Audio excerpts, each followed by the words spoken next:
he came down here, you came down here, and you didn't have to. You just choose to because I don't know why. I think though, aren't I well, I think because it's just like you just like me. Yeah. So with that, he came down to film a football video, and it's the first time I filmed a football video, and I throw myself in the deep end, get a Prem footballer in, and we're doing 100 shots. It's not the first time, but it's the first style of that. Yeah, doing 100 shots. And we get to like 50 shots in and go, geez, I was so injured. No, my legs, his legs are aching. The first 50 of class. The first 50 of class. The last 50, I was like, this video is going to, after half hour, this video is going to be awful. Mate. We just, like, legs just went. I used to do this show, right, called Fantasy Football Club with Merce on Sky. And I wasn't really interested in fantasy football, which was a bit like, you know, maybe I should have told them that before I started doing the show. But I wanted to make it more about picking teams, and so we'd get managers on and we get players on and get them to pick the best 11s and all that kind of thing, which is like, you know, it's like people are into that. But we did this thing called Two-Footed Corner Challenge, and how the clubs let us do it, I don't know. So basically it was, you've got to score a corner from the right with your right foot, and then with your left foot, ball can't touch the ground. That's it, really, right? But obviously it's quite hard. It's hard to do it. Hard, that. Anyway, like some players were like, because again, in a corner with whip, and it's like, you know, it's, and Barry Bannon was like, how long's this gonna fucking take? I got to miss just Nando's. Hey, all right, Barry, all right, I know Barry, so I can do that. But mate, it was like gaffers were just pulling, like, right, stop, done. You know, who did it quickly? I think someone did it in 2. It'll be on YouTube. Two-Footed Corner Challenge. It's quality. I'm surprised you don't do stuff like that. I was speaking to Fenners. I said to Fenners, I want to dive into that stuff, but I know I'm 22. I'm young. I've got, like, right now I'm on that path. I don't have to rush. Like, you didn't do the 100-shot challenge with anyone else, did you? No. It's just one. Just one. Great video, though. It's a great video. There's a 100-shot challenge. It's me and a Prem bowler. It's literally like, you know the drill. Yeah. Jimmy, I'm Jimmy. I'm the personality, and I'm just getting a Premier League footballer in, or a champion. I'm just getting a footballer in, someone of that profession. And the best thing about it is you can take that in different sports. You know, you can just go and do that with a boxer. You can go and it's like I've got a series right now called Can I? And it's testing my ability. Like, can I do this? You know, can I survive 100 shots with Sammie Szmodics? Can I compete with you to a good level? Can you? You know what I mean? Can you? But that's the whole thing. It should be good. Well, can you remember our one-on-one? Yeah, one-on-one, I'll give it to you. No, can you remember our one-on-one? No, just explain what I happened. can't remember it. You've got long legs. No, so basically, you know me. I'm just, everyone calls me Slim Shady. Everyone calls me Slim Shady. Really? I'm a right back. No, I only call myself it. And he's going to the Premier League. And I'm thinking, oh, I'm stubborn. I'm not letting him pass me. I do 10 one-on-ones. How many times you get past me, Sam? Twice, I think. It's on YouTube. How many times you get past me, Sam? Yeah, but we're like, it's like a YouTube video, so you know what it's like. Yeah. A bit of banter on that. And he's like, shoulder barging in that. It's like, Oh. come on, mate. Think It's I'm over an any Ash show. prisoners? We're over an Ash show in Liverpool, mate. Hey, that's the one day I can Covered in say. brown sauce from the video before you made me do. Remember? That's the one day I can say Sammie Szmodics was my little boy. Yeah. Hey, No, What's the brown sauce story? He made me do Hold that a minute. He made me Hold do a that. muck. What is it? Mukbang. A mukbang. So I got a brekkie in from a local cafe. We sat down, 2 chairs, table. We just sat there, literally did the podcast, had the brekkie on an Astro. Yeah, but it's the windiest day ever. So the video Got it, just yeah. starts. I've just put all my brown sauce on my breakfast, and the wind just goes, and the breakfast just goes. And Sammy's like, We haven't even filmed the 100 shot yet, so I'm doing the 100 shot challenge. And if you actually look at what I'm wearing, my gilet's covered in brown sauce. So people probably just think he's so dirty. Where did you do it? a local Astro by man. Yeah. I love creativeness. It's just sometimes the cash flow resources. It's I hard. see Pato yesterday. It's hard to do. I see Pato yesterday in Manchester. So Slow. me and Sammie here. It went a little bit rogue, feeding each other a sausage and that. Yeah, that's what I mean. That's why there's great content. Oh, that's why there's great. You look different. I'll go back. The worst. It's the worst ever, innit? How cool it is, though. Look how windy it is. But look at my shorts. Oh. And that's not even on the internet, like short form. But I know that's gold and that's a memory forever. Look at that, man.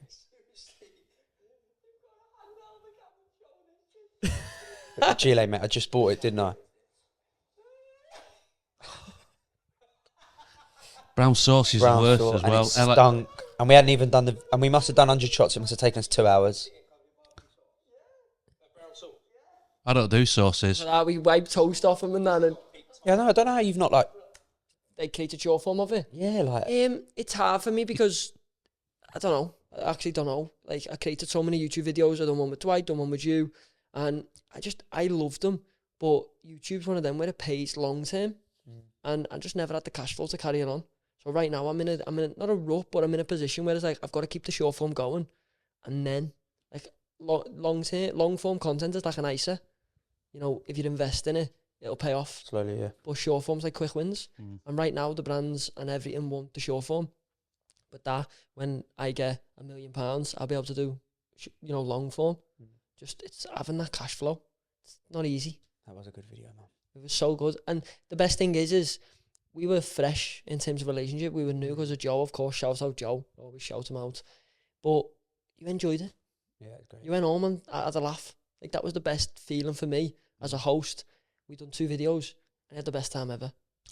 Sorry, I'm going to jump in. Is that all right? Go on. Nah, you're not just sitting there for nothing. Don't worry about it, fellas. When I was at Sky and we're doing stuff, you try and do stuff with players, and it was always hard, because you'd go to press officers, probably called communications officer now. PR. Yeah, and you wouldn't even get to the certainly wouldn't get to the player. Wouldn't even get to the manager, because what they do, and I get it, they'd like off the back results or whatever, they're sussing out the vibe in the building. What's the manager feeling like? Is he gonna let is he gonna let someone come in, or is he gonna let the player do that or whatever it was? But do you think that's changed now? Do you think in football, do you think that football's kind of caught up a little bit, and because they realise that there is commercial value in it for the clubs, and to a lot of the money comes in from brands nowadays, doesn't it? So do you feel like, have you seen a change in it through your career where it's gone from, like, I can't imagine, in your early days when you started out, if you said, I'm going to go and do this video here, like, would you have been allowed to go and do that? Do you know, like, I think the higher you get at Premier League, like even this year, I've done so many more press media days because you sort of have to. But the PR team, especially at Ipswich, they're like open to absolutely anything. So like if I said, like, obviously I don't run it past them that I'm doing stuff like this, but like a football video, I'd have to say. But like you said, like they would go to the manager, and a lot of managers just shut it down straight away. Yeah. But ultimately, it's up to the player. But I've done even podcast today. I said to Ryan, didn't I? I said, like, when you invited me on a couple of weeks ago, it was like, it's not a good time for me. It's not a good time because if your job, like, codes came on, and obviously Leicester too. It's not easy. It's just like you're in a situation where you're like, what social media is like. People from the outside look and think he's on a podcast. Yeah, but the team's not doing very well. Why is he not? Yeah, it's all perception, isn't it? But media team are open to anything. Yeah. Players like myself, I'm open to absolutely anything. But like even at Ipswich, it's like I've been asked to do something. I've asked the manager myself because the PR team's like, I'll go and ask the manager. And I'm like, no. It's probably better if it comes from me if I'm going to do something. But a lot of managers just shut it down and say like, I don't want you to do that. Yeah. But I think it's what the manager's like as well, because I had John Eustace at Blackburn, and he would just let me do anything, whatever. And with Kieran McKenna, obviously where we are in the league and that, he probably wants to protect me more, but he would be like, don't know if that's a good idea, don't think you should do this. It's not more like he doesn't want you to do it, it's just trying to protect us players. And even as a good manager, even as a footballer, it's like, get your name out there, not just for football things. Like, I'd love to, after football, do stuff in the media. You've got aspirations and your career only lasts. Doing stuff like this gets you out there, and people want to know Sammie Szmodics, what he's like, not just as a footballer, because I like to be 24/7 banter. If I'm in the tunnel, if I'm on the pitch. Like, see Jamie Vardy blow the whistle yesterday. No. So the ref, did you not see it? No. So the referee's fallen over yesterday in the game, injured himself. But obviously the game's still going because no one's seen the ref go over. So Jamie Vardy's gone over to the ref's whistle, blown his whistle. And the game stopped? Yeah. Oh, that's so cool. Like, that's like, people see Jamie Vardy and think like, that's quite funny. That's true. You know what I mean? Like, yeah. So that's why I want to get my name out and people and do things like this. But like you said, when it has to be right for the club as well, which I understand. You want to show people that you're not just football. Yeah, you're not personality just a robot. too. But then understand why managers and that say no because the backlash on social media and people can take it the wrong way. I agree, and I think like as a perception's everything, isn't it? It's like how people perceive it. You see like Madders at the darts, and it's like anyone in the right mind, like they don't care. Like do fans actually like care that he's at the darts? And I get it. It's like play. The biggest misconception for me is that like players. Not the biggest misconception. I think there is a bit of a misconception that players don't care as much as fans. It's like anyone who's this is what I say. I think that anyone who's worked hard to get to the level that you get to, you know, they care about what they're doing. They care about winning. You know, like professional footballers, like winning. It's everything. You know, so most competitive people in the world. But it doesn't mean like that you can't have a life outside of it if you haven't won a game of football that day. It's like. And you got to see the bigger picture. And I know, like, I get battered for saying this, you know, because it's like, well, you know, we pay our wages, you know, and I understand that as well. But it's like, let's have a level of kind of like understanding that there's nothing wrong with going and living your life as well. You know, you don't have to.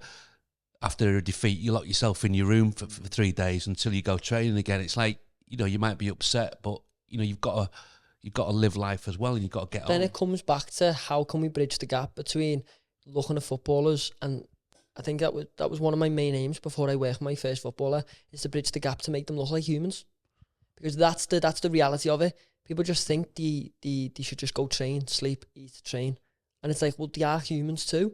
So like, you piss and shit, you butter your own bread, you make cereal in the morning, you know, you've got your own life to live.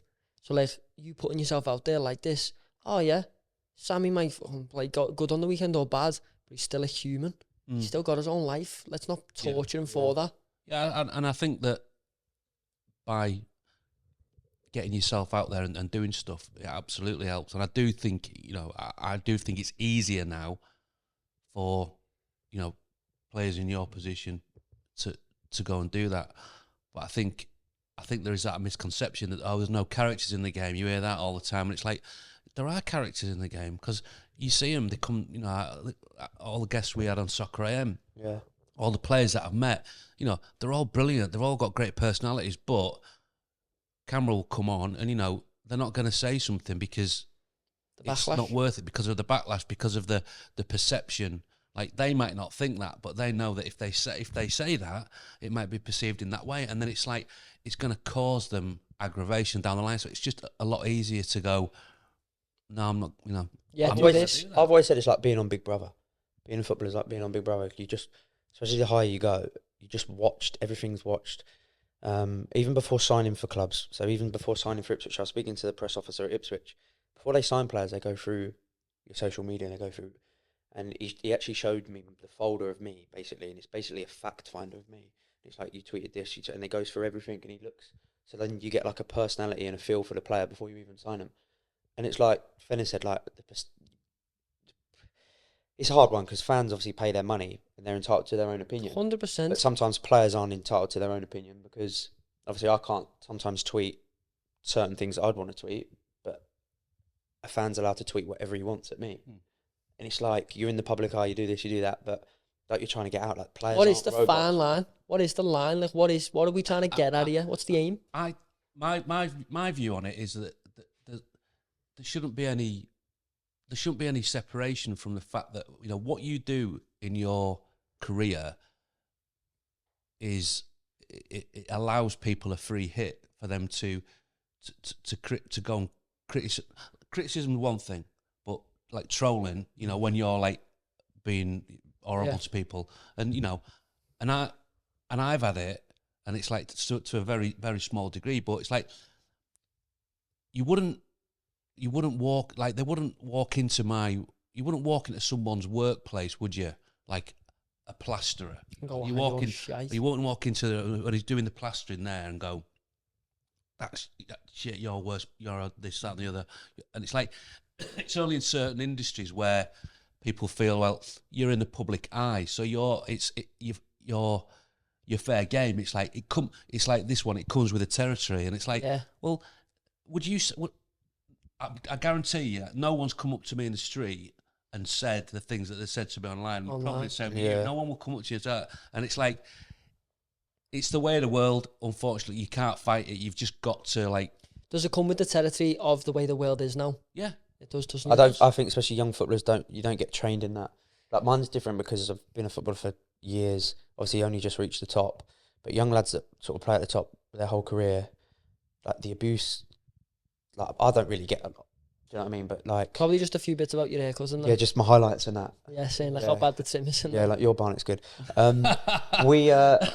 You get a lot on social media, but you don't get trained in how to deal with it. So if you're not mentally strong, it's a bit like you can get it, mate. Like and you think Yamal right now, he's on top of the world, but he will have a bad game one day. Absolutely. Like he's 17. Absolutely. And even now, like people will be sat watching this podcast thinking, some people say he's a really good footballer and some people think I'm absolutely dreadful.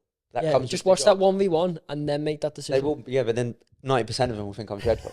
But that comes with the job as well, where it's like, you're not trained to like, go on your social media, refresh your Twitter or your Instagram and be like, oh, so-and-so said this. Like, I'm quite good at it. I don't look.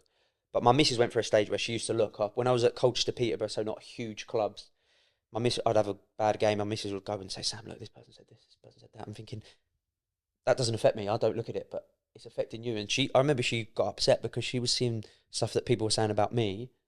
And it was like, Rob, to my missus, like, Rob, you just got to ignore that. But you don't get trained in how to. And the higher you go, there needs to be something. There's more. Maybe we should create something. We go into football teams and just explain social media and just go, yeah, it's okay getting likes and that, but you've got to be able to separate yourself from the comments. It's hard because you can go two ways with it. Like you say, I don't look at it and I don't, but it shouldn't get to that, should it? No. It shouldn't be that I'm not going to look at my social media, which should be something that's lovely and that, you're sharing interactions and all that, which is part of it. If you can have that two-way conversation with the public fans, and have a dialogue with them, which would be brilliant. But or you do look at it, and I anyone who says to me that it doesn't affect you when you see someone like being horrible or personal or threatening, it's like, wow, where this is madness, purely because of, as I say, how they perceive you, that perception of it, and it's, again, I don't know what you should do to build to that. I've got an opinion on it. I think they're saying control the controllables. Yeah. What you can control is yourself. So I think there needs to be some sort of lesson like you used to do before you went to television, you went to the PFA, where you went in and you spoke to the scholars. I think there needs to be something around social media where you go in, you speak to them and you build the self-esteem of the person, because that's controllable. You cannot control what other people say. Yeah, but that self-esteem is like, you could be flying, like, and again, what I'm talking about, a very minuscule amount of things here that I've experienced, but you do a show, you come off air, like flying, like great feeling, done live TV, and then you go on, you have a look, there's one comment there, and it's like something that's, and it just, wow. And you don't, and also like, when you're not expecting it as well, sometimes you get something that's just come right from left field, and it's like, where's this? Like, I feel great this is happening, but I know someone's going to comment about Sammie's hair, and it'll just proper get to me. Yeah, but so what I just want to highlight it more if someone says. So what I would say is, I don't think you can highlight it anymore. I have to get rid of the greys. I was open goal that one, mate. Honestly, that was too bad. What I'm saying is, for me, like, if someone went, oh, your accent, you're bald and thin. Yeah, I jumped an insult. Yeah, nose, it's like, make it real. I mean, okay. You're an absolute beautiful silver fox. It's hard, isn't it? Yeah, it's hard. Yeah. Honestly, I could say so much about you. Yeah, but we keep it PG on it. But if it's about how you look or what you wear or something like that, it's not. That doesn't bother me. It's when it becomes like, when it's, you're like character assassination, like they know you because they've formed this opinion of you from what they see, and like they've created the backstory about already. You. As I said, people will look at you and go, oh, he's just turned up and he's playing. Like, they don't look at your backstory unless you're going to take the time out to invest in it and learn about you and go, actually, this is your story. That's today's world, though, innit? They see a picture or they see an emotion. So the reality is, the way to deal with it is, for me, you go, see a comment, delete a comment, block them, and move on. Because I guarantee, like in a day's time, you won't even be thinking about that person. If you go back to them and you try and reason with them, like you can't win an argument with an idiot, right? What you can do is you can kill them.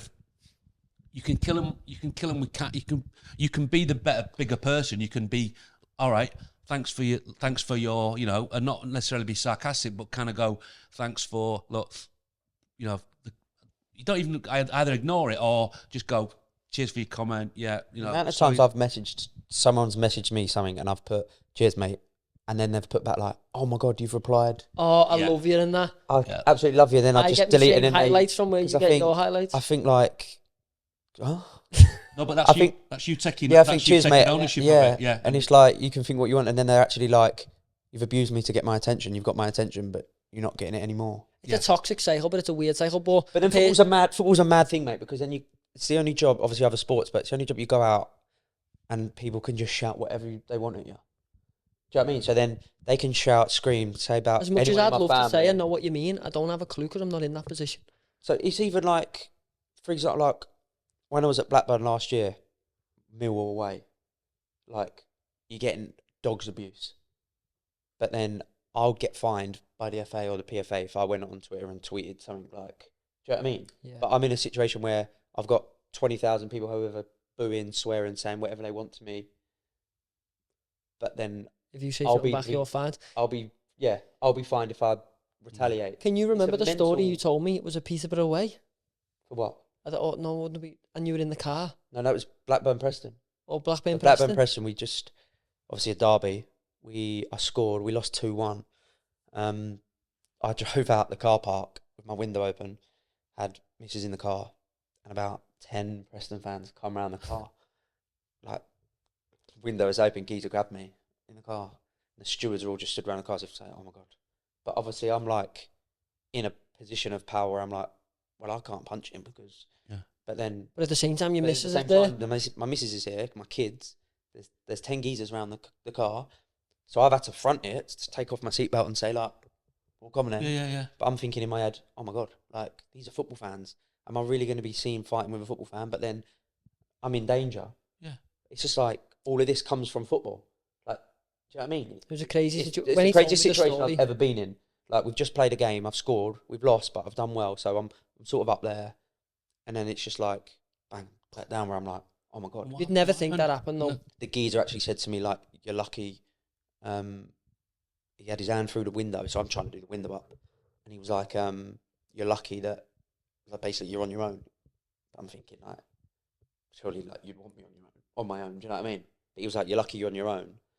I'm thinking, like, what, so you want me in, like, a group of people? So a lot of these people are all talk, do you know what I mean? Yeah. But it was a bit like, I remember, like, sort of being the big person, like, whatever, mate, blah, blah, blah. But I remember driving off and thinking, my art. Yeah. I'm thinking, that could have been a this moment. Is from football. In front of my missus and my kids. Do people really hate there's you. derbies and all that? I had my best mate in football was Josh Brownhill. Plays for Burnley. Blackburn absolutely hate each other. Don't get me wrong, I hate Burnley. For the cameras, I absolutely hate Burnley. But Brownie's my boy. And I didn't realise the rivalry and how much fans like look into the rivalries and I went for a coffee when I first joined Blackburn, moved up here, didn't know anyone. Brownie's obviously up here, went for a coffee with him, put it on my story. And he was like to me, don't put that on your story. Oh. I said, mate, you're my mate, we're going for a coffee. He was like, I'm telling you. He said, I won't repost it. I'm like, geez, I'm putting it on my story, put it on my story. And I just signed up Blackburn and people were commenting like, rip up his contract. And I'm like, and that was my first insight of like, oh my God, there's so much more to football. So interesting. Like, people say they die for football. But it's honestly like, it's opened my eyes where you're like I don't tweet anymore because even the other day, I scored against Leeds last year and it come up a year ago today. Szmodics scored. I seen that tweet. All I'd done was put a face. I put an emoji face because I was like, but I put the emoji face, like a tongue out face, as if to say like, yeah, that was cheeky, my like that was me, cheeky. Yeah. I must have had 2,000 comments from Leeds fans saying like, relegated, back where you belong, and it was like, oh, I've done that like for myself to be like, Proud. that was a nice goal. Yeah. And I'm getting dogs abuse. It's like, oh my God, like that's where Fenner said earlier, where like people take it the wrong way. People I'm have just taken lucky that like in a muggy way. I'm just really lucky that you're in a position, and I hope every footballer watches this and learns too. You're in a position you can take it, because it is not nice when you are on your own and you're looking at your phone and you feel like everyone hates you, and you're like, oh my God. And I didn't say everyone hates me. I didn't say that. Leeds is a big You club. might get that. I don't get that. Leeds is a big club. They don't hate me though. No, but they're giving They you just dogs basically say I'm not good enough for the Premier League, Yeah, which is their opinion. it's their opinion. I think the other thing, sort of like, you know, is it is important to people. Football is, you know, that's why we're, you know, sitting here. And we're all here because we love football. Of course, yeah, and so I would never like. It's important that you have those rivalries and you have all that. It is part of, it is a massive part of people's lives, you know. And it sounds like it becomes a cliche, you know. It's like, you know, it's not life and death, but it is massively important, football, you know, and people dedicate their whole lives to following their teams, and I get it. That's why there is the passion. But I think, you know, when it becomes trolling, and when you've got your elbow just- with someone's neck, that's or like yeah. grabbing the neck, that's like tooth. That was actually sort of like a laughing moment for me, because I thought, how am I in this situation where a geezer's actually got his hand in my car? Your kids are behind you, And you've got he's your missus grabbing next to you. If you retaliate, you're fined, you lose your contract, you lose your job. You're in a position of like, I need to protect my family here, but if I do, I'm gonna face consequences. It's a crazy position to be in there. Was it documented, that story? I mean, as in, did Spoke to the club, and the club spoke to the police, and it was just like, Not much I don't know you who can they do. are, I don't know No, this, don't know that. okay. And I just spoke to the clubs to say, like, just got to be a bit more protection. when you're sure, leaving. yeah. Like when you're leaving, because honestly, for a couple of weeks after that, driving away from the ground, I was just like, I was waiting in, because you know me, I love football. I get dogs abuse from fans. If I score, I'm going straight over to them and giving it back. Like banter, I love it. On the pitch, but some people will take my banter on the pitch if I'm scoring in front of you and celebrating in front of you the wrong way, where they're like, even when I joined Ipswich, the physio actually said to me, I thought you was a real dickhead playing against you, like being in the tunnel with you. I still do. I still do. He was spot on with it. But he was like, I actually thought like you was you was horrible. He said, but like, it's just your banter. Like, I'd see you score and do, but then people after the game, obviously, all the adrenaline, you've celebrated, you've done whatever you've done, and then like the Preston situation after the game. Then after the game, you go from Sam the footballer back to just Sam the family, kids and that. And these football fans are still in the mode where they're like, you celebrate, like, which is obviously this Preston one where he's obviously so wound up because I've scored, I've shushed, whatever I've done, and he's seen me and he's thought, do you know what? This is my time to. And I'm thinking, oh my God, like, are we not bantering? Are we? So when you're at the game finishes after 90 minutes when the ref blows the whistle, but in the fan's head, or that particular fan's head, yeah. But it's a crazy game, mate, because then, like Fenner said, it's some people's lives, mate. I travelled up to Chelsea the other day to watch Ipswich. Got the train, in there, a couple pints in the away end, and I thought, wow, people actually spend their hard-earned money to come and watch her. I'm happy you did that. And it's crazy. Because you got to see the side of the fans that spend the weekly wages. It's crazy. But that's what makes it possible for you to do your dream, for you to live it. And it's so nice seeing a player realise that, and you being in the away end and you having a couple of pints. I think that'd be a great series for injured footballers to, not injured. You see it a lot more now, though, don't you? But like footballers to go and experience what the fan experiences. Yeah. A fan day out. Yeah, you see it a lot more, though, lads, Cool, in with the fans. Like, imagine, that'd be so sick. Sorry, my creative brain's... Just everyone loves football, though, don't they? Like, players, like, if you're not playing it, you're watching it. So there's nothing better than going in the away end with your team. Can I also just say, on the conversation we were speaking about before, I just think people, I think the right word, I don't know if this is the right word, pussyfoot around players too much. Yeah. I think he's protected to a point where it's like, you're treated like robots. And in my opinion, I'm like, no, you need to be seen as human. Because if you don't, people don't think you've got emotions. They call you whatever they want. They need to see this. Do you know what I mean? It was like what Fenner said, he's spot on. You're not going into Sainsbury's and screaming abuse at someone doing the job. Yeah, because we see Sainsbury's every day. Well, you might. But like I said to Fenners on the pod we did before this, the gap between successful people and working class people, what I am, is too big. There's no middle thing. You know, no one where I'm from can compare themselves to someone driving a Lamborghini. There's no relatability there. No. So there needs to be a bridge. And hopefully that bridge of you coming on the podcast, people talking about it, that's the bridge. Talking about it. Yeah, I wipe my ass. Yeah, I wake up at 8 a.m. That's why I have the icebreaker question. Yeah, you're normal. Doesn't care what money you earn, doesn't care what goals you score, you're normal. You might over-highlight your head, but obviously that's by choice. 4 times you said that. Do you like it though? That's an on-running joke. Yeah. If someone comments on this video, I'll Because pin now it. someone's going to be on my Twitter saying nice hair. Now. So you're the person that's causing all this. Do you know what I mean? No, your next celebration, you shouldn't, for me and Fenners, you should just run over to the fans and they think they're going to shush and then you just go, Just slap my head like that. yeah, just points at your ear. Yeah. And me and Fenners will know. That's for you. We're talking about like the negativity of trolling, and you're literally trolling him he's like for literally fun. flinging the ball up for someone to go whack. Yeah. Yeah, but I know Sam Dog, I know he loves Yeah, the and I'll be banter. replying to everyone on Twitter Yeah. saying like... Nah, he loves when I give him smoke because he gives me it back all the time. That's why I can't complain about abuse and trolls, because I love it. Yeah, I love it, mate. and by the way, for the whole context, we're not complaining, we're just having an honest conversation about someone who's in the football culture, main guy of it, actually in the football, and it's the knobhead. Absolutely. So, like, you know what I mean? We're not complaining, no one's doing nothing, we're just having an honest conversation, what this world slacks of. Sammie, I wanted to ask you about you talked about when you come, you get in your car after the game and, you sort of return back to normal Sammie. Is there an element of you that when you go on the pitch, you become a different person? And is that something that you've developed through your career in order to give you that confidence? Yeah, I'm two different people. Wow. When you go on the pitch, like I mentioned earlier, I'm just 24/7 banter. Probably how I deal with it. Like, there's people before in the change room and on the pitch, serious, like locked in. I'm probably completely opposite, where I'm like having banter in the tunnel with the ref, the other players on the pitch. I'll still be doing it. That's obviously my way of locking and dialing in. And then as soon as that game finishes, I'm back to Sam, where I'm like good or bad. But then football it affects your moods. Like, I could lose a game and that could be me. My missus probably dreads me coming home, Right? because I'm like, I've worked so hard to get to where I'm at. If I've lost a game or little things happen that I'm not happy about myself, I'm like, and that could be me for the weekend, Right. like in the worst mood ever. Would that be missing chances or things, things that were out of your control? I think I think it is.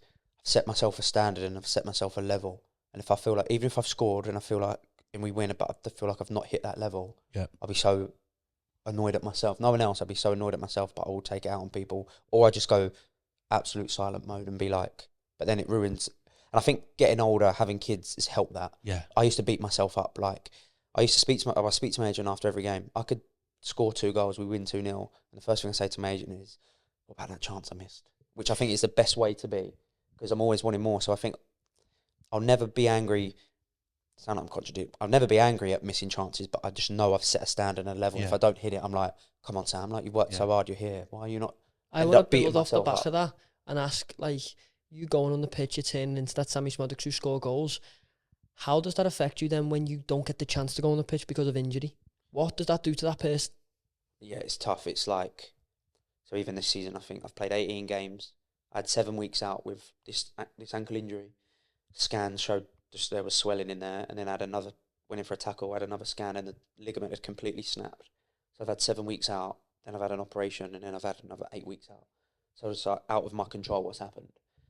And you've got to be mentally strong. Luckily, like, with the way I am, I can deal with it quite well. But it definitely affects some people, because, like, you love football, you love going in, training. Like, I have to go in every day and watch 20 lads go out in the sunshine and play football while I'm in the physio room or I'm in the gym. Yeah. Where I'm like, worked all my life to do this. This might be the only time I get to play in the Premier League, and I'm sitting for 4 months watching. You've got to be mentally strong, because it's tough. That is tough to take. Is there actually stuff that can help you in the football environment? Is there stuff like that about now? Like what? Like, well, it's very isolating, that process. You get injured, you're away from the lads, you're literally took away. Is there like therapists? Is there? Yeah, we have a psychologist at Ipswich. Just if you need to go and speak to them, you can speak to them. Which I that's think good. Mm. That's it's very 5 good. years ago you wouldn't. No. 5 years ago, if someone said like, "Oh, we're going to get a psychologist," you'd get laughed at because it's like, why do you need one of them? Do you know what I mean? So interesting. And I think it's the higher you go, because the higher you go, the pressure just gets bigger. Like your stature gets bigger, people recognise you more. So like pressure goes up, so then your performance has to go up. So everything's just like always just need to improve. Like we've come back down, and even when I sat down, first thing you said to me was, "Think you'll go up next year?" It's like people already looking at you going, "You should be up next year." Like it's like, and then straight away you're like, "Wow, we've even more." Sorry, I didn't mean it like that. Well, you did it like that, mate. That's how I took it. People are going to look at this pod and think they hate each other. Yeah, but realistically, he's texting me every night like, "What are you having for your tea now?" What I need to ask is, I just want to completely whitewash. How do you feel right now? Tired because I got in at 4:30. How do you feel with everything going on in your life right now? Great. Got 2 beautiful kids at home. Moved back home. Played in the Premier League. If my career finished tomorrow, I'd be happy, mate. Played in the Premier League. Played on the international stage. Like, if you said to me when I was 10 playing football in the garden, like you'd score your first Premier League goal at the Etihad, and then you'd score an overhead kick at Tottenham, I'd be like, I was at Colchester United, mate, until I was 22. So when I was at Colchester United, if someone said to me like, "You're going to play for the Republic of Ireland against England at Wembley," I'd be like, It's fantastic, isn't it? So if it all finished tomorrow, mate, I'd be like, "Do you know what? I've gone and done Sammie Szmodics' dream when he was 10. Yeah. Like, so anything now for me, like, everyone's like, "How do you feel you've been relegated from the Premier League?" Obviously, it's hard. It's horrible. You want to stay in the Premier League, but I've played there. That's what I wanted to do as a kid. I've played there. Will I get another opportunity to play there? Who knows? But I've done it. I've seen how much it meant to you. I've done before you got the move. it. We were talking a lot, and it was so nice to see you.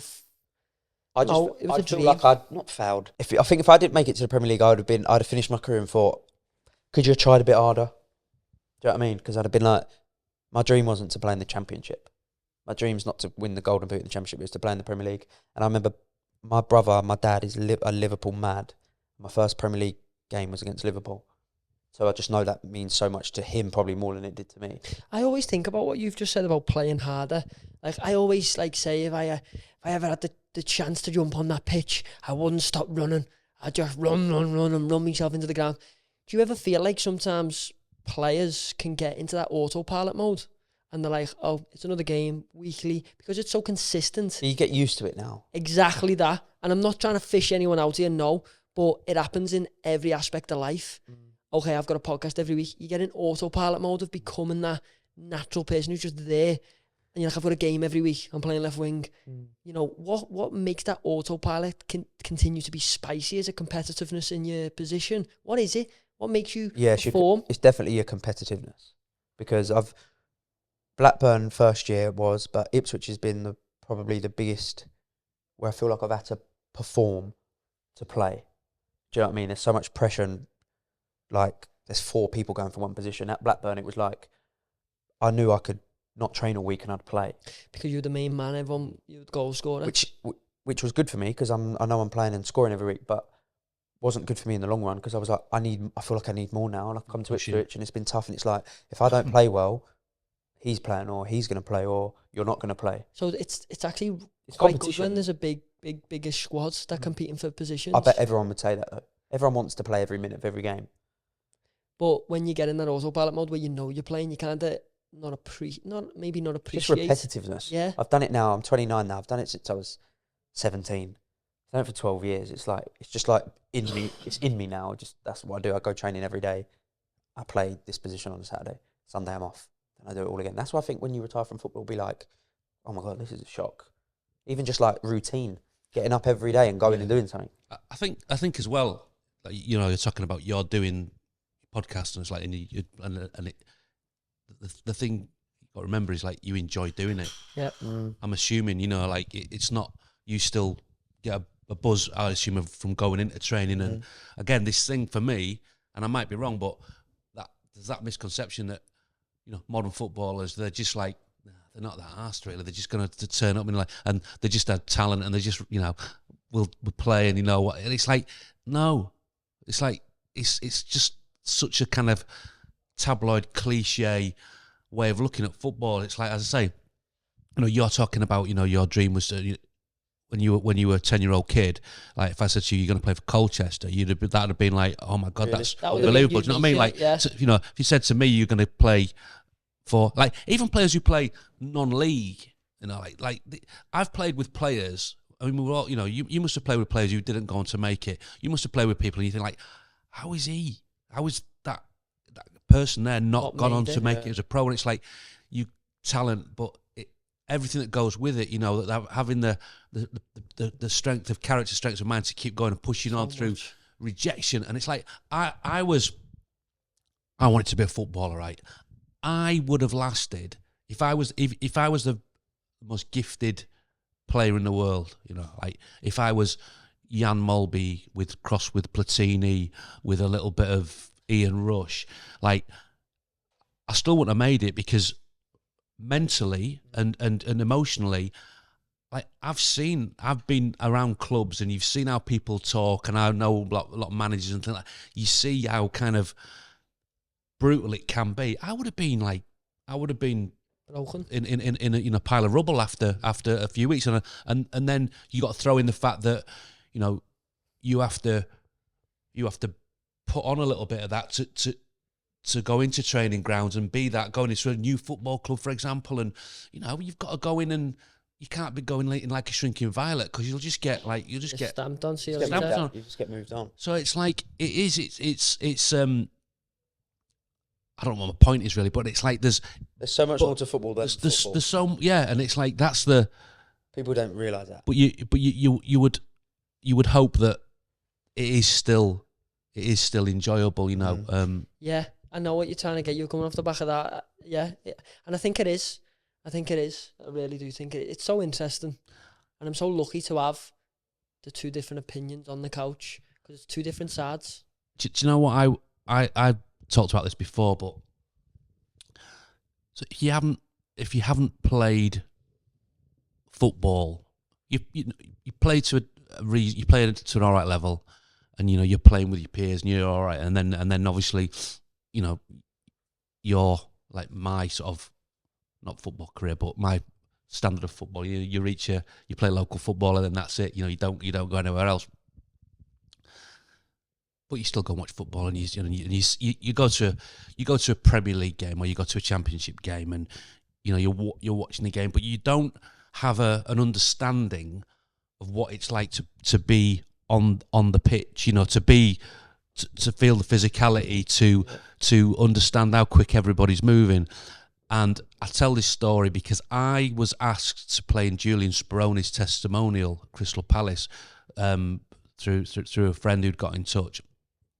So I turned up, and the first half was, I think he played for Dundee or Dundee United. I'm going to get in trouble there because I really should know. But so it was the Dundee team, Dundee, and Charlie Adam, I think, used to play for Dundee. I might be right in thinking. Charlie Adam, Everton coach right now. So Charlie was playing for the Dundee team, and then there was in the second half. The first half was Dundee against the current Palace team. First half, so we were sitting watching it. Alan Pardew was the managing our team. So at half time, we switch over, and then I'm playing. So Alan Pardew says to me, "Fenners, you could play up front with Clinton Morrison," and I'm like, I want to say to him, like, I can't play up front. I'm like, you know, I play right back. And anyway, we go out and we warm up at half time, right? I'm not kidding you. I couldn't keep up with a warm up. Like, it was so intense. It was like I was absolutely blowing, right? Anyway, the game kicks off, and I'm playing up front, and I'm not joking. I don't touch the ball for 20 minutes, right? So they're getting the ball, and this is Dundee, and they're like, you know, they're pinging it. So these are current professional players, and they're just pinging it around. It's like, wow. Yeah, and I'm like, and the ball comes into me, and I'm been chasing it around so much that when it actually comes into you, you're so tired, you can't hold it up. So it's like fitness, the quality of the passing. and I was on this pitch, and there's probably about 10,000 people here, and I'm going. There's 50% of me going, get me off this pitch now, and the other 50's going, oh my God, this is amazing. You know, like you're on this pitch with like these players, and it's like that's my, because I've played in charity games. That's your experience of what he goes through. I've played in charity games where it's you know, it's different, you know, it's testimonial, but this was like a proper football match with proper football like players, that, you know. And it was, wow, I have no place on this pitch, and I'd never been someone who would be like, criticise. I wouldn't criticise anyone in any walk of life, really. But it gave me that extra, wow, this isn't Premier League. I can imagine like you add that in, you know. Yeah, Premier League's the best. I get exactly what you're saying. My dad's the same when he watches the telly. I'm like, Dad, this is in 4K, sometimes slowed down. The ball is moving 100 miles an hour. Oh my God, I've kicked the ball with Dwight, I've kicked the ball with you. Different. But I would love to play in something like that. Look, I know there's professionals, and I respect every professional, but I back myself all day. Put me right back, put me up against the left winger, I back myself. The thing as well is like the sort like that's how the sensory overload as well. I found like with stuff like, you know, like floodlights and the noise of the crowd and just everything. It's like to be able to disassociate yourself with that and just to focus again at that I couldn't do that. You know, you're hitting a pass and you're like going, oh my God, it's like I can't judge the distances and things like that. Do you know what it is a lot? Obviously, it's loud in stadiums. You've been in stadiums, but when you're on the pitch, obviously everyone the direction's directed to at you, you. innit? But like Fenny's saying about even picking a pass, mate, like you've got your right winger. Say you're making a pass to your right wing and he's running on, but you've got like fans behind him. So you've got it's not just like a Sunday league where you've got one guy. There's like 15,000 people behind him. So and they're all wearing the same shirt as him. He gets lost. Like, have you not seen that Peterborough clip where the guy they're playing him fluorescent yellow and he passes it out to the steward? Yeah. No. He plays it out. He goes to pass it to the left back. It's the steward. I've seen someone do it to the advertisement board. Yeah. And they passed to the advertisement board instead of the player. But there's a steward. But great ball, wasn't it? It was a great ball. Yeah. Steward should have done better. So interesting, just hearing everyone's opinion. I need a pee. Oh dear. I could see you were trying to like get us off it. No, I need a wee. You tell like honest to God, mate. No. Took me 6 hours to get here. Right, no, like if I've always said me welcome, that's fine. But, you know. Is that a fact finder about myself then? Welcome into the Still Talking Show. Today we have Sammie Szmodics, a natural goal scorer, a man who has lit up the championship last season, won the Golden Boot and earned a spot in Team of the Season. Fast forward to now, he's in the Premier League with Ipswich Town, continuing to make his mark at the top level. Oh, he nearly fucked up there. And nearly. Do you ever get scared of failure? No. Nothing to be scared of, is there?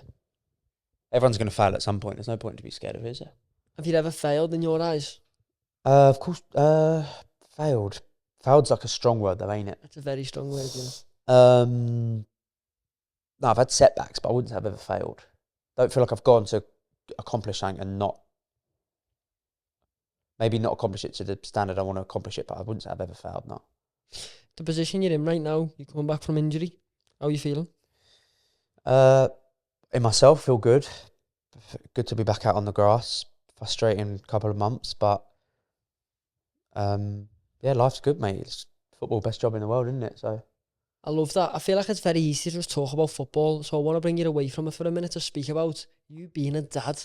You idolise it, as every dad should and every parent should, but I love how you idolise it. Like, you've took the time away, as much as it's a horrific, you're injured, you're not playing, you're doing what you love. You've spent it with your family. You've done things. I've seen the pictures on Instagram, on your story, going to do cool things. Talk to me about it. Talk to me about your family. Yeah, it's the hardest but best job ever, being a dad of two. My missus is brilliant with them, to be fair, because obviously when you are injured, I got a nice 3 weeks at home. I was in a cast and a boot, so I got to spend 3 weeks with them, which is very, it doesn't happen. Only happens in the summer. So my missus is brilliant with them. I've got 2 little girls. I've always thought my family's full of boys and footballers. Thought it'd be packed with boys. I've got two beautiful little girls. They're like little mini me's, the best ever. And it makes football so much more special, knowing that they're, knowing that you're a dad, but knowing their dad's a professional footballer. Like Winter, my eldest, she's 3 now. I think she's starting to understand it. Like, she sees me on the telly, she understands. Nelly, she's only 1, so she obviously doesn't understand it yet. But That's the crazy child, isn't it? She like the high energetic one. they're both mental. Okay. They're both mental like me. But yeah, it's the best ever. Like, seeing them at football, you know, seeing them on the pitch after games and that. And it's like we spoke about earlier. It's like separating football and family. Go to football and be Sam the footballer. Come home and be Sam the dad. It's like two different jobs, two hard jobs. Fireman Sam. Never Fireman Sam. No. Sorry, that way. Was that supposed to be a joke? Poor that, ain't it? And then Sam the man, not Sam the fireman. That was so good though, wasn't it? I was lined up. Said sometimes Fireman Sam. That was lined up perfectly. But yeah, it's the best job ever, mate. Oh, that was amazing, Fireman Sam. What's it like winning a game or even losing a game and having to take yourself out of that competitiveness to come home to a loving family? Like, they just see Daddy. And you just want to go top left. If you've just lost a game, you just want to flick one up and go bosh. Yeah, you want to go. It's hard because you have to take yourself out of that situation. But winning is probably carnage for my missus because I'm home. I'm like grabbing the kids, throwing them like all over the place. But I get home late, so they're probably winding down, ready for bed, and Daddy's home, and it's like all hell breaks loose. But then losing's probably the same because it's like I'm home and I'm like, go away. It's not their fault. I'm like, I don't want to speak to you. I don't want to speak to them. Don't want to speak to my. Like, I know my old man's gonna ring me and say like, you weren't good enough today, and I'm like, I know, Dad. Cheers, mate. Like, do you know what I mean? I don't need you in my ear hole. You never want to lose that though, because that's fantastic. So I just keep myself to myself, mate. Yeah. Do you know what I mean? But you have to. It's hard, mate, because you've got to take yourself out of that. It's not their fault we've just been battered, or it's not their fault we've won. And do you know what I mean? It's like it's not easy, is it? So I mentioned about the emotions of coming home and seeing your daughters and your missus and being away from them. Like, how often? That's the hardest bit for me, being away. Listen, it's different. Like, it's been completely different since having kids, but being away from the kids now is like a job in itself. Like, I go away with Ireland. They're like 13, 14-day camps, 2 weeks. It's interesting because you're doing what you love, but you're away from who you sacrifices, mate. Even when we moved up here, when I was at Blackburn and we moved up here with the kids, well, obviously my second kid was born up here, Nelly. She was born in Manchester. People don't realise, we were speaking about it earlier with Fenners, people don't realise like the sacrifices you have to make. Move to Blackburn from Peterborough. Everyone on the outside's like, what a move, that's amazing, more money, playing in the Championship from League One. But I've got to pick up my whole life and move it up to somewhere I've never been before. I don't know where to live. My missus is pregnant.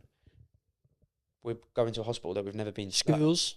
So now it's huge because my little one starts school in September. So it's like 3-4 years, whatever happens next year, 2 years, whenever.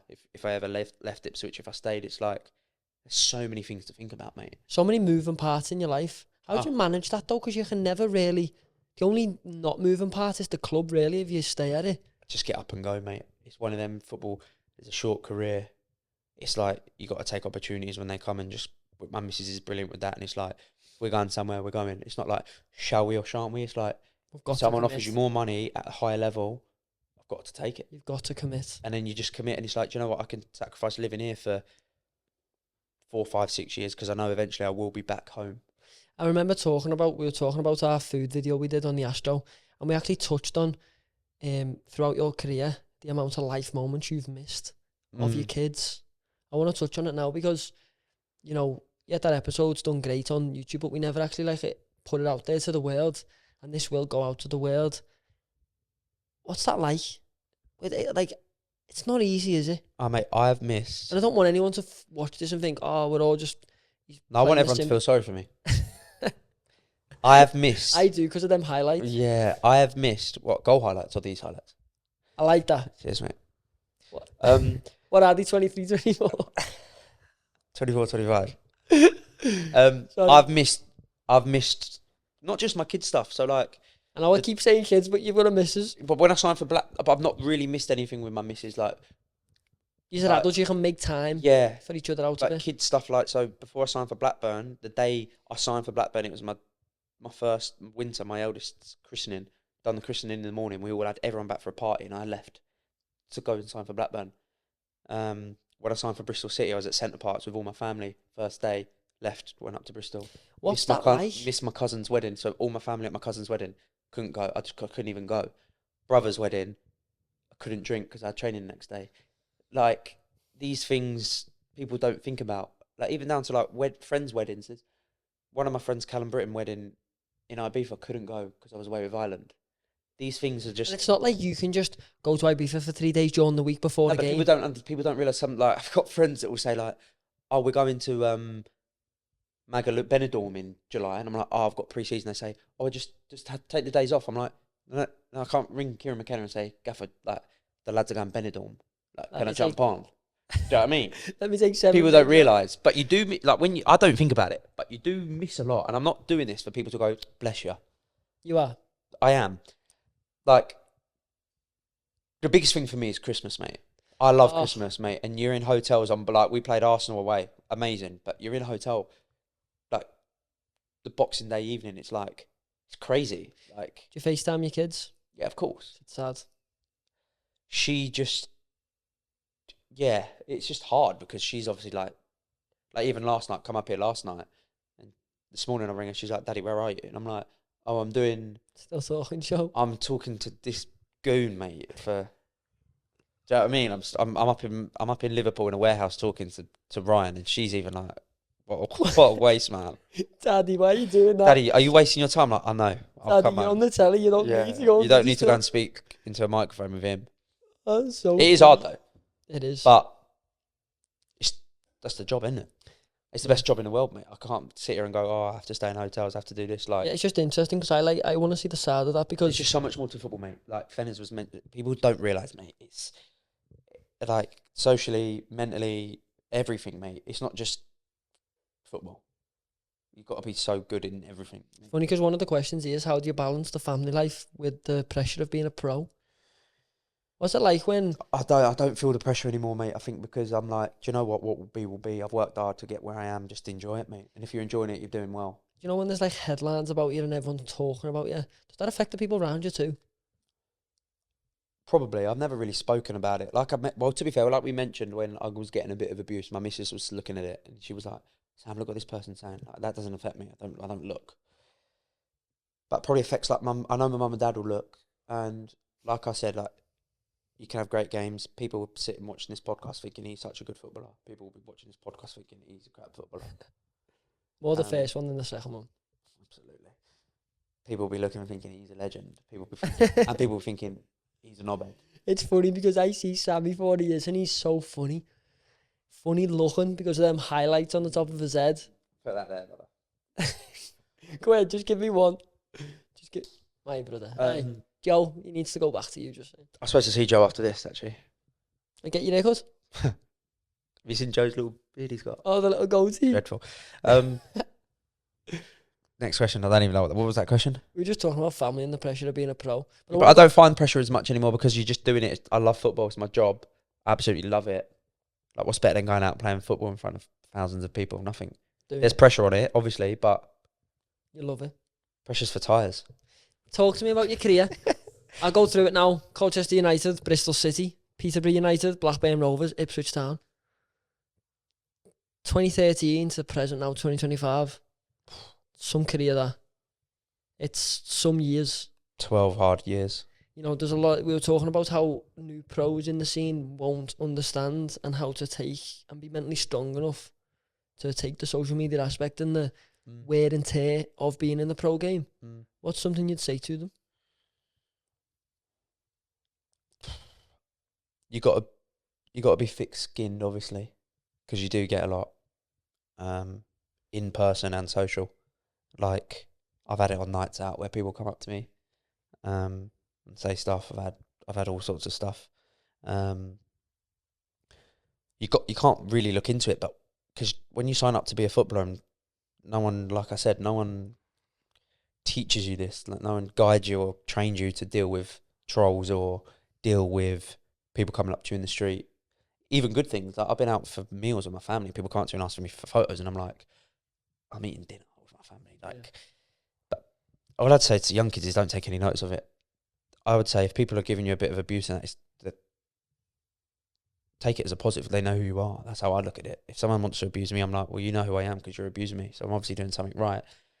but I'd love to, like Fennon's mentioned, I'd love to sit, if someone was abusing me, someone done a program on it, I'd love to sit, I don't listen, I don't get a lot, but I'd love to sit down with someone that has ever tweeted and abused me and sat and had a conversation. What's going through your mind? But someone's done a program. That'd be such a good thing. That Paddy the Baddy done it. He got someone in that, gave him stick, and he sparred him. Yeah. No, but a girl done it. Who done it? She done it. She done a program, and she sat down, and someone was like abusing her online, stalking her online, and she sat down and she met. I can't remember who it was. She met. That'd be so good. You'd have a queue. Like, why? Oh, mate, I would have thousands of people. And I'd sit down with them and say, "Why have you done it?" I say, "Because you're a knobhead." I'll say, "Yeah, next." It'd be a great video though. Online speed dating thing. Like, so why have you given me shit? Knobhead, yeah, good. Next, yeah. Swipe. Yeah. 20 verse 1. Yeah, it'll be yes. We should do 20 verse 1, but you're the one, and it's 20 people who've hated you. Hate me, yeah. And it's like, probably most of my family. To be honest though, it'd be quite negative to take on. No, you just take it, mate. It's funny. It's banter. I love banter. Like if someone give me something, I'll just give it to them back. Defo. Absolutely, mate. Yeah, it's awful. Like your wonky Stonehenge teeth. What's the next question, mate? That's getting clipped. That's so heavy, you know. Have you just made me self-conscious about my teeth? No, they're actually alright. Have you really just done that? Yeah, I have. What did... Alright, we'll just move on from that, because that was heavy. I never thought you'd do that to me. Stop looking at this. There's a lot of questions, though, mate. You're not meant to. 12. I want to talk about early days of football, and you're going into the Colchester Academy. Who did you idolise growing up? Did you always know that you wanted to be a football player? Yeah, like every kid, you just grow up playing football, but you don't. I never thought it was that serious. Even at 12, 13, I just was playing football. I just played supported Colchester United, got into the academy at 7 and just played. And never thought I want to be a professional footballer. I was just playing. What would be like, and it was only 14, 15. That was like, I'm like all right at this. Like, I'm scoring I'm goals. actually okay. Like, and then it just 16, 17 when it hits you seriously, when you're like, I've got a chance to be. Oh, this is it. Yeah. And if you take but it at the early age, mate, you're just playing. You just love it. In that early age, though, who are you looking at? Who are you watching? Going, oh my god, I want to be like that. Steven Gerrard, probably. Really? Liverpool fans, my dad and my brother. Steven Gerrard was like, I used to try and play like him, mate. Run like him. I like the way you said try. Yeah, I'm nowhere near his level. No. You're closer to his level than I am. I'll just score Stevie goals. G. Yeah. 2 Scousers. Get him on. Stevie. Go down that camera and ask him. This one, come down with me. Middle one. No, it's your pod, mate. You do it. Okay, can you just come next to me though, so I've got a bit of weight so he knows. He won't know who I am, but... Satin and Steve. Steve? I'd call him Steven Gerrard. Okay. So let's recut that. It's funny because there's a Liverpool fan there. Satin and Steven Gerrard, just a scouser, just interviewing people, getting the human side of them. I think it'd be a great conversation. You know, I've got Sammie Szmodics here, got Golden Boot last year. Do you know? Yeah, just let me. Do you think he knows me? Do you reckon he knows me? I reckon he knows you. I reckon he was going to sign you for the Saudi team and then thought, nah. Nah, he's got highlights. Just say, long story short, Stevie, you want him on? Yeah, I'd love you on, Stevie. Thank you. And he's not going and I was going to say, he's not going to reply to that. I don't think he even looks at that. What I want to know is, because I want to get to the present of Blackburn Rovers and Ipswich. How do you look back? You're coming to the age of 30 now, you've still got years to play. But how do you look back on the chapters? Because there's a lot of experience behind you. How do you look back on them chapters of football? Like what? Have I enjoyed them, or? I don't know. How do you see them in your head? Do you see them as a success? Yeah, I think every club I've been at or left is a reason. You know what I mean? Like, the only bad one I'd have is Bristol City, because I didn't play. But I've got no bad feelings towards the club. I think the club's brilliant, and the fans were brilliant with me. But I look back at every club and think, like, yeah, I've done as well as I could. Like, even Bristol City, I trained as hard as I could. Like, if it weren't meant to be and you weren't meant to play... And you got no game time at all? I got 3 games, I think. And then that's when you left? I left to go to Peterborough on loan, and then signed for Peterborough in the summer. And on that loan move, did you make a difference? Yeah. Yeah, I was playing off Ivan Toney, so it's a bit hard not to. Oh, lovely that. Beautiful it was. Was it easy? He's just so good. That is nice, that playing off Ivan. And then we...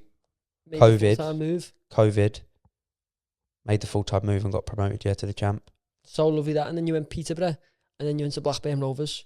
Now, Blackburn Rovers, what's going through your head when you're moving to a club like that? They're in the Championship. I was thinking, oh my God, that is so far away. That's the first thing. My agent rang me, so I got Blackburn. I was like, oh my God, that is so far away. Like, we've just lived in Peterborough, which is like hour 40 from where I live, but this is like 5 hours. And then I was like, oh my God, Blackburn, like, these have won the Prem. I know it's in 94, 95, but It's a big club. massive club. Like Alan Sheeran, it's like, and then I went there first year, really felt the pressure because I was just like, played in the champ for Peterborough, got relegated. Like, went to Bristol City in the champ, didn't play. Went to Peterborough in the champ, like got promoted to the champ with Peterborough, got relegated. So I felt like it was my third hit at the champ, and I was like, do you know what? If I don't play well this, like, people are going to start writing me off for the champ. Yeah. Scored 7 goals, took a while to get used to it, finished the season really strong, and then obviously had the year I had last year, where it was just like amazing for me. But it was that's probably the most pressure I've ever felt. So interesting. I want to dive into what you said about the agent thing there. Like, what is the sad of that people don't see, like, the phone call of an agent when you're getting a transfer? Do you just get a phone call? My agent's like my best friend. Okay. Yeah, he's like my best friend, and so we have a great relationship, which is the best because we can be honest with each other. Like, we argue. Do you know what I mean? Like, so explain. So, for example, the Ipswich run. Say, I can speak about the Ipswich run now. It's all done. It's undone. About being offside. No, yeah. So, like, we had in the summer, I had obviously finished the season, went on holiday, done what I've got to do, and then had a phone call from Ipswich just asking the numbers, like, what would it cost to get him out? What wages would he want? A father. I covered the taxi. I said 70 grand a week, otherwise I'm not coming. It's and they hung up the phone. 170. Nice. Yeah. And it's like, you just, and then that's it. My agent gives the numbers, and then you just Really, that's it. And you say like, what would it cost to get Sam out? And then you say like, well, so then we went to Blackburn and said, what would it cost? And they don't really want to give you a price because they don't want to undercook themselves. So it's like a game, mate.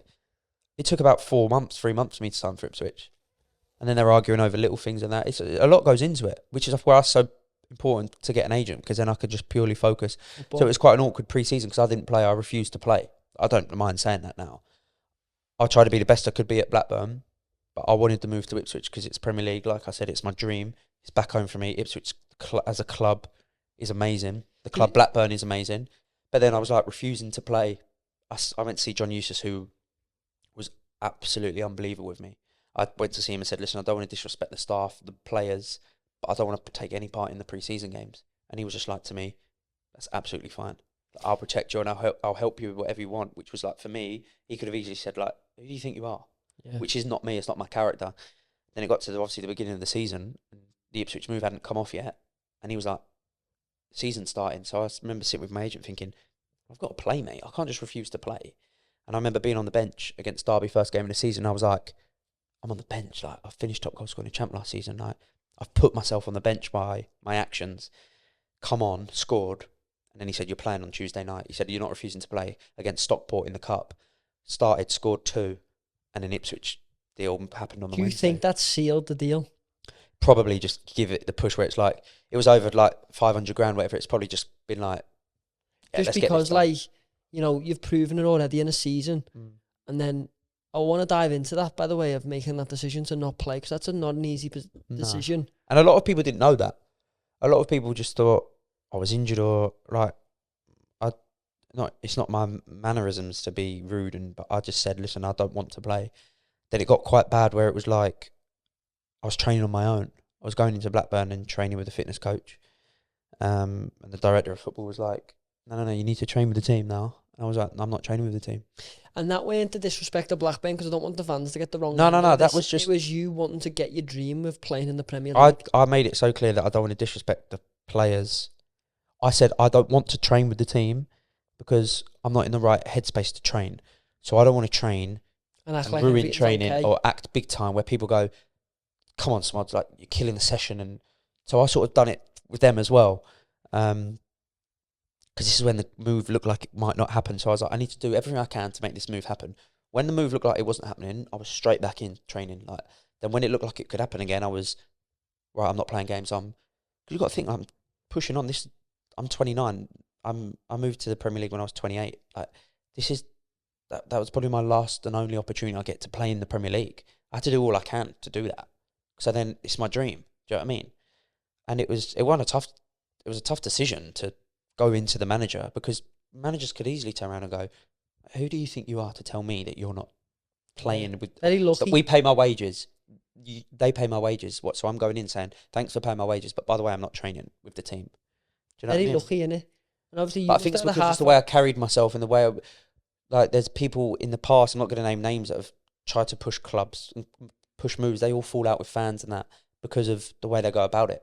I made it so clear that I wanted to move to the Premier League. I'd done the podcast with Sam Allardyce, and I said, if a team comes in the Premier League, I want to push for it. I never said if a team comes in the Championship, I want to go. I said, if a team comes in for the Premier League, I want to do all I can in my powers, because it's my dream. It's make me proud, my family proud. And it happened, and I had to push in the most professional way I could, which is why, touchwood, or I think, if you ask any Blackburn fans, CEOs, players, how I dealt, and they dealt with the whole situation, it was professional at all times. Yeah, I refused to train and I refused to play, but I've done it in the most professional way I could, which is why when I left, and hopefully when I go back, I'll get like a nice ovation. Welcomed. That I think I left in the most respectful way I could. I still love the club. I still watch the results. I still know all the boys. Yeah, it was a tough moment, that, because I didn't want to disrupt. It was the manager's first pre-season, John Eustace's first pre-season with Blackburn. I didn't want to disrupt him. Is he still there now? He's at Derby now. He just kept them up. Who's at Blackburn now managing? Do you know? Ismail. He was the West Brom manager.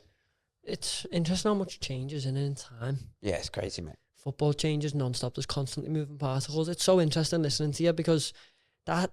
I don't want to dive into saying it wasn't an easy time, because... I'll tell you what, that funny story I get on this. Go on. I've said to the CEOs and the manager, like, I'm not training. I'm not training with a team. I'll do training with a fitness coach. And the CEO is like, you're not... No, this ain't happening, mate. Like, you've done this for 2 weeks now. You're training with the team. I said, no, I ain't training with the team, mate. So I've gone into training. I said, no, I'm not training. I'm doing it with a fitness coach. John Eustace actually rang my agent and said, I trained with the team the day before, and John Eustace said to my agent, it's a good thing I like him, because if he trains like that again, like, this is when it got bad, mate, when I was like fucking training off, basically. But the CEO said, no, tomorrow you're training with the team. I said, I'm not training with the team. I went in, said to the fitness coach, can we do some fitness and finishing? So it wasn't like I was just mucking about. I was doing fitness to stay as sharp, and because obviously I wanted the Premier League move, and I wanted to hit the ground running at Ipswich, where I'm like, I've had a pre-season. CEOs come in, where's Sam? Like, he's like, he's out doing fitness with the fitness coach. He's come steaming out. I can see him come steaming over. But I've done my session now. He's just come over at the worst time, mate. I've got the goalie gloves on, and the fitness coach is taking free kicks against me. And I'm diving, flicking balls around the posts and that. And he's like, and I'm just thinking, this looks absolutely awful. Yeah, I've refused to train with the team, and now I'm in goal, and the fitness coach is taking free kicks at me. But it looks like we're just having a kick around over the park. But we've done our work. Oh. But he's come out, and the geezer's gone to me, Sahal's behind you. And I'm like, oh my God, I'm in goal. Like, this looks dreadful. And what happened? He was just like, you're training with the team tomorrow. Did you train with the team? Yeah, fine. I was like, yeah, no worries. I was in goal, mate.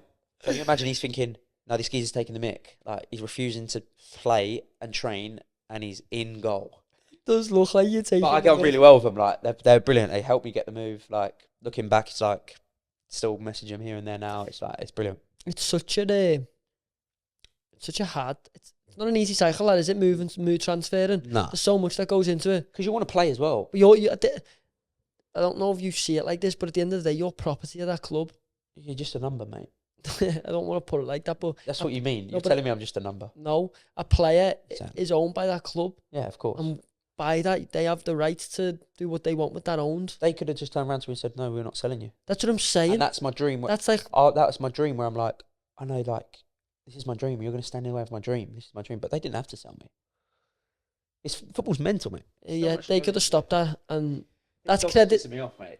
That's credit to Blackburn, though. I think that is credit to It's credit to Blackburn, because they didn't have to sell you. They didn't have to sell me, of course. Could have kept you on the bench because they didn't have to buy me. I'm so grateful for them two football clubs. But also, you've got to be grateful for yourself, because scoring goals got you there. No, of course, but I'm so lucky to be like, I had to pinch myself where I'm like, I'm leaving Blackburn Rovers, who are a massive club, going to a massive club in Ipswich. Like, how lucky am I? Like, this is amazing. Now, we go from Blackburn to Ipswich. Cough, cough. Who got you there? Yeah, you did help.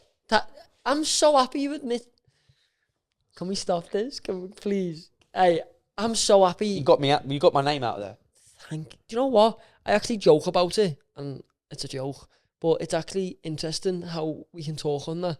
That social media actually helps bring up not the value of a player maybe, but more the exposure. Stature, yeah. It's actually name. It's interesting. Like people come up to me now and say like, or just say like your name to me. Well, They'll just say, "Oh, Stillryan," and I'm like, "Yeah." You're haunted by me now. I'm just like, "Yeah." Anyone goes up to Well, Sammie. what about him? Do you know what I mean? Like people know you're Stillryan, but I know you as Ryan Hall. It's like Angry Ginge. Morgan. I know him as Morgan. Yeah. Do you know what I mean? It's like, I know what you mean. like, I don't know, it's hard. Let's not talk about him anyway. Why? Helmet. Yeah. I know Ginger, isn't he? So rude, isn't it? He's ginger. Yeah, I love gingers. There's nothing No, but bad. you've not said it like that. You said he's ginger, isn't he? I've said he's a helmet, and you've said, yeah, he's ginger. There's nothing wrong with being ginger. No, but I love. I like gingers. Get him on the podcast, Ginge. He keeps saying he's going to come on, but he never comes down. Mate, he lives. I've travelled 5 hours for this. Yeah, He lives 40 minutes minutes. Ginge, you little muppet. Come on. Mental that. You know what I mean? He'd probably want big dough as well, wouldn't he? You pay for me, No, I'm not paying him anything. please. He earns enough, doesn't he? What do you mean? I was just thinking about it. I was comparing if he earns as much as a Premier League baller. I wouldn't know what all that earns. I wouldn't have a Scooby, mate. What, as a content creator? Yeah, like him, like Twitch. I've got no idea. You obviously have. I've got like no a idea. Lucozade and a Mars bar. Sorry? A Lucozade and a Mars bar. What? That's what you're in. No, that's what you earn. Yeah, but you know what Prem footballers in, and I don't know what content creators in. I have a grasp because everyone's in their own bubble. So Yeah, but Premier League footballers, like, some are there and some are there. Wait. it's the same with content creators, though. I wouldn't know, but you're saying about Ginger, I wouldn't know where he's at. Yeah, Do you know what I mean? yeah, fair enough. Where are you at? Like that. Hey, nice that. Why do you keep doing that? I want to talk about the Ipswich move. That's weird. That why you mentioned you all the time to me. You know, Morgan. He says, "Ginge this, Ginge that." You love him, don't you? I think he's a great guy. Yeah. Yeah, you love him. I like the respect you've got for him. I want to talk about the Ipswich move. You moved to a Premier League club. Tell me, do you celebrate? What do you do? I don't think you celebrate. I think it was more relief because I was like, this is being dragging on now. This might not happen. I remember sitting in a bowling alley in Blackburn for 3 hours with my agent. Like, are we driving to Ipswich or are we not, mate? And I ended up driving down to Ipswich. Remember Peter Odemwingie when he drove to a training ground and it didn't happen? He drove. I don't know, where did he drive to? He drove to West Brom and parked in the training ground, and the move hadn't happened, and it ended up falling through. But he was at the training ground. Oh, that's I left Blackburn to drive to Ipswich, and the move hadn't happened. But I was like, it's 5 hours. Like, I need to get down there if it's going to happen. And I got halfway down, and the CEO was still like, no, it's not happened yet. And I'm like, I'm getting closer and closer to Peter Odemwingie here. And then when it happened, it was more like, this What's is that amazing. car journey like? What music you listening to? Standing on a blank. No, I'm listening to like it changes. So I'm upbeat, like, and then I'm like sad songs because I'm thinking it's not happening. Lewis Capaldi. Yeah, Lewis Capaldi, and I'm like looking out the window, like, and it's raining. Do you see like the Prem badge in the It's clouds? just sinking. And then like it's on again, and it's the sun's peeling through the clouds and that. And sun clouds open. And then it's like deep house as Yeah. I'm pulling in and that. Like what though? What is like what artist you listening to? What do I actually listen to in what? In general? Yeah. I've got loads of different. I'd listen to anything. I'm going from Drake. Do you know that tune I asked Fenners? Anxiety, keep on trying me. No. It's my anxiety, yeah. Anxiety. Yeah, I know that tune. Do you actually? Yeah. Fenners didn't. I can still hear him outside talking. That can't be Fenners. Surely not. That can't be Fenners. Yeah, I know that tune. I listen to everything. Depends what mood I'm in. I've listened to a lot more tunes now. I've been injured because you're in the gym a lot, so you need to play it like. I've been on the Watt bike, mate. What's a what bike? It's just a bike, but it's so hard, mate. So I've been on that. So I've been thinking like I need tunes to actually get me through this. Then I'm in the sauna after where I need tunes to unwind. So like on the way home, I'd listen to tunes, a couple podcasts. Do you ever get sick of music? I sometimes turn it off. And I do drive quite. Sometimes it's just nice to be Do you know what? You know what it's like driving? Like driving home today, I'll listen to a podcast, then I'll put some tunes on, then I'll ring someone. That's all. Sure. Nah, probably not. Who have you had on? Paddy the Baddie? Paddy the Baddie, Yeah, I listened to Jamie that one. Carragher, Connor Cody, Jamie Hutchinson, Aaron Hunt, Ginger's friend. No, Ginger. What? Not Ginger. He is, Aaron Hunt is Ginger? No, but I'm saying not Ginge. So his friends come on, but he hasn't. No. Embarrassing. You're supposed to be his friend, aren't you? Like, you're supposed to He's a busy man, though. scratch your back, you scratch his. I understand the game, though. He's so busy. But you're busy too, Is he? and you chose to come on. He's busy playing computer games, mate. Are you just trying to get back at him for that dig he threw on you on his live? No, I've dug him enough, mate. He's dug me enough. Like, I've got WhatsApps, like, evidence, mate. What, ripping into you? Yeah. You okay? I'll be alright. Enjoyed Because today? I know I'll scrap him. You know you'd batter him? Yeah. Have you enjoyed today? Loved it. Love What are you doing with the rest of the day? time with you. What are you Driving home. Is it actually 5 hours home? Yeah, that'd be about 4 and a bit. I appreciate you so much for coming on, you know. That's all right, mate. Have you enjoyed it? Yeah, I love speaking to you. Do you know with that bit with Fenners at the start of this, should we put it at the start or no? Yeah, I like that. That was like a good bit. I don't want to touch on any present football because it's not for me to do. But But you're gonna. No, but what I want to ask, and if you don't want to answer, you don't have to. What's your mindset now heading into next season? You're back on grass. You're getting back to it. You're feeling it. How are you feeling going into next season as a player? Excited, I think, because we've got a great team. Listen, relegation's not nice from any league. Premier League's like played in the Premier League, like being relegated to the Championship. We know the Championship like the back of our hands, the squad. So it's like looking forward to seeing Burnley like get jealous of people getting promoted and celebrating because you're like, it's the best feeling in the world. That so to think you can do it next season, have a good season, scoring goals again, bouncing back up. Premier League was like for me. It was like a free hit this season. Never played at the level. Don't know what the level was like, and I've played in amazing stadiums against the best players in the world. Collected some unbelievable shirts, and hopefully get promoted again next season to the champ and do it all again. That's the aim. 100%. So cool listening to you. I never threw you under the bus there, did I? Nah, because if we did, I'd just dash the mark. Like you did to our Alfie, just sitting there Okay. by a camera. But yeah, I've got some good shirts. I've got a Still Gang jumper. You've never wore it ever. Nah, why would I wear that? It's up next to all the shirts. No, it's not. No, it's You're not. You're lying. right. Oh, I got so excited. Then. Get your feet out of me way, lads. Your big canoes. What size are they? 9. You can't wear Nike socks and Adidas shoes, mate. Is that bad? You should just wear Adidas socks. Look at them legs though, Sammy. Thanks Is there anything you want to say before we end? for having me on. Pleasure. Can I do some quick fire questions before Of course, we you end? can, brother. Okay. Can I have a mug? You actually want to take a mug, Yeah. but you don't use them. You're taking them, throw it away. I've seen the state of your car. By the way, his car is the dirtiest car I've ever seen. I'll drink coffee, mate. I want to drink coffee out of your face. It's either that or the rug. I'm leaving with something from here today. You're not taking the rug. Or it's that tree. Bonsai. Is that bonsai? You can have the tree. I don't have a clue. It's not even real. I'll take a tango from the fridge. It's not even real. Best on, goal you've ever scored. Tottenham away overhead kick. Hardest defender you've ever faced. Van Dijk. What's it like playing against them? I've actually It's actually quite downgrading. Is that the word? humbling. It's actually annoying because like I'm sweating, I'm out of breath, and I look at Van Dijk and people, and I'm like, mate, you're in like second gear here. Is it actually different levels when you play against people like Van Dijk, Kanate, The biggest one I got was Arsenal away, first 15 minutes, and I was hands on my knees, blowing, sweating, and I just looked up at Odegaard, and he was just like, he looked cold, and I thought, Is that really the standard, the jump? yeah, it's It's that big. He looked cold, mate. He looked like he was like, I need to get moving. And you was just And I sweating, was blowing. sweating, thinking I need to take my top off.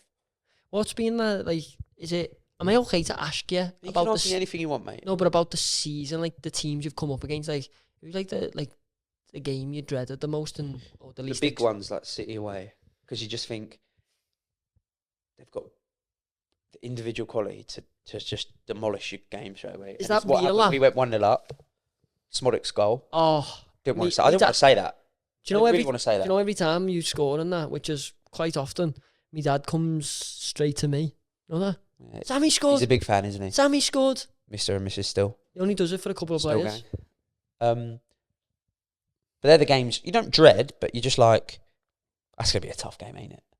Man City away, but then you want to compete with the, which I think we have. We definitely have. Then as soon as you get on the pitch, though, that's just like game on. You just forget. But like I thought, I played Portugal when I was playing for Ireland away.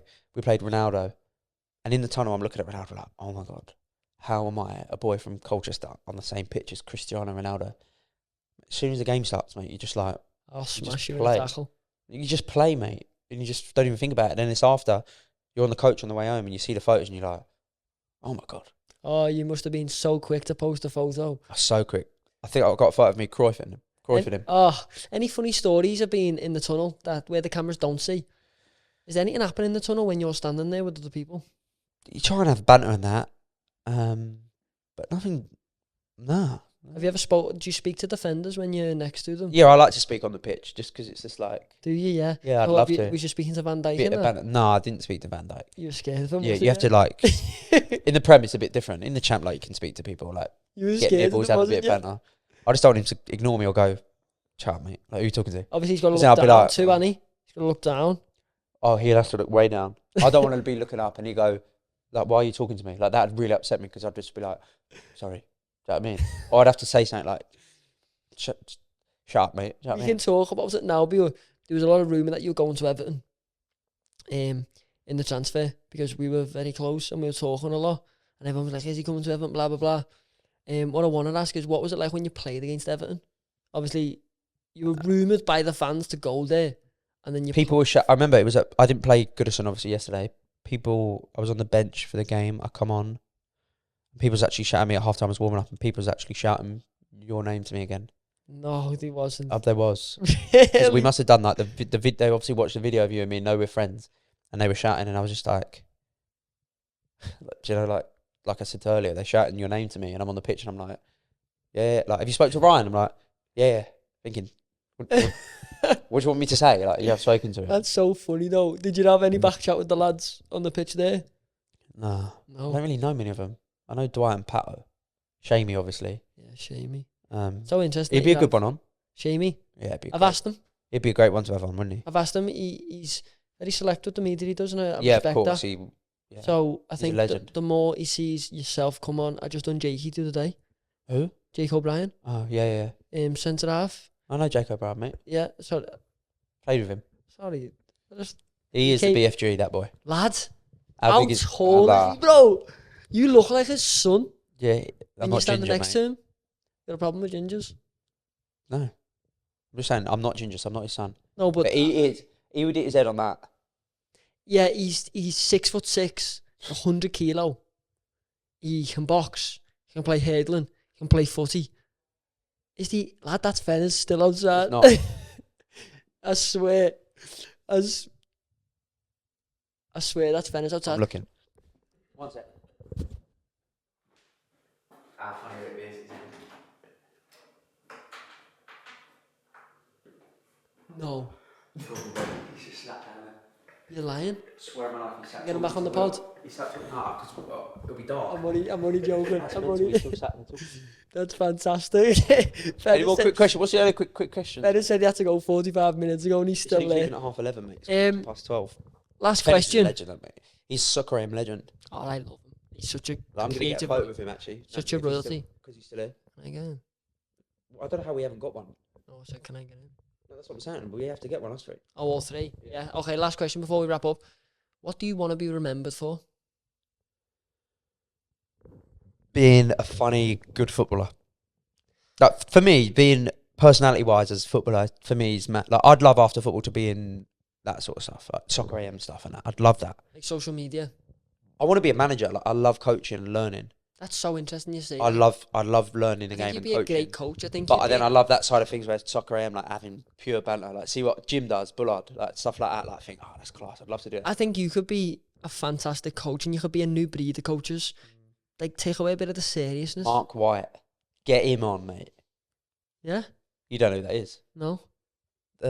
Dorking Wanderers manager. Oh, You got to get him on, mate. he's got whiter teeth than you. You got to get him on, mate. He's a legend, mate. Mark White. Oh, no internet. Oh. Geez, you got to get him on, mate. That is literally you. Sit behind him. That is you. Would you come on the pod if he came on? 100%. Would you travel down 5-6 hours? Yeah, I'll travel down with him. He must be from my way. As I was about to say, sounds the exact same as you. You got to get him on, mate, because he's a manager, but he's like cool, like He's exactly funny. what you're talking about, personality. Yeah, that's what I'm saying. So it's like, this is what I want to do: be a manager, be in the media. Like, that's him, mate. Yeah, he is. Like, have you not seen that clip when he's gone? Have you seen the clip when they're like, because he ain't got any badges, has he? No, you need and coaching he gets badges. fined. If you get promoted, he went. I think he's on under the cosh or something. And he's like, have you got your coaching badges? And he goes, I ain't got fuck all, mate. You've got to get him on, mate. He's a legend, mate. That is cool, that. You But gotta isn't get the rule like you get fined? Yeah, I think you just have to have the badges. Oh, and he can't go any higher? If Dorking Wanderers got promoted to League 2, you can't do it. That's so good. Maybe they need to make a pass for Which him is mental because, like, he's obviously a good manager. if he's at that level. So why do you need badges to... Do you know what I mean? Yeah, I get it. Is there anything you want to promote? No. Thank you so I haven't much got for a coming on, brother. clothing brand or anything. Thank you so much for coming on. Always, brother. Love you. Let me know who's one on next, Still Gang. You know, we're getting a lot of guests on. We're on the move now. So it's a lot easier. We can come to your house and film if we want. Would you prefer that? Be honest. To my house? If you never travel down 5-6 hours? No, because it's nice in the studio, isn't it? Yeah, fair enough. Like and subscribe. Actually don't. Because just make Sammie's episode the worst episode ever. Yeah, don't watch it. Put this at the beginning. Don't watch this episode. Because then people are going to watch it. It's reverse psychology. In it, if you say don't watch this episode, it's not funny.